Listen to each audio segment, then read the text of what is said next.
भगवान तथागत गौतम बुद्ध को दरिद्रता बिल्कुल नापसंद थी। इसलिए उन्होंने 2500 साल पहले यह बात बताया कि आप यदि गरीबी में पैदा हुए हो और यदि गरीबी में ही मर जाते हो तो ये बहुत बड़ी दुख की बात है।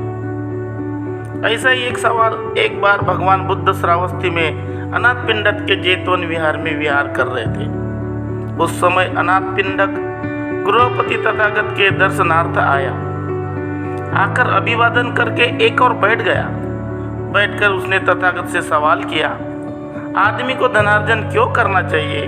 तब उन्होंने बताए, किसी एक आर्य श्रावक को लो जिसने मेहनत करके धन कमाया है, जिसने हाथों से परिश्रम करके धन कमाया है, वह उस धन से अपने आप को प्रसन्नता आनंदित बनाता है, उस प्रसन्नता तथा आनंद को बनाए रखता है। वह अपने माता पिता को सुख और आनंद देता है तथा उन्हें सुखी और आनंदित बनाए रखता है। इसी प्रकार अपने स्त्री बच्चों को, अपने दासों को तथा अपने कर्मकारों को धनार्जन करने का पहला उद्देश्य है।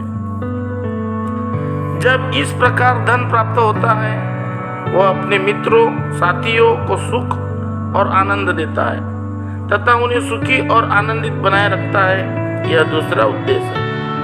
जब इस प्रकार धन प्राप्त हो जाता है तो वह अग्नि या पानी से अपनी हानि होने से बचाता है, राजाओं या चोरों से अपनी हानि होने नहीं देता, शत्रु या उत्तराधिकारियों से अपनी हानि नहीं होने देता, वह अपने माल को सुरक्षित रखता है।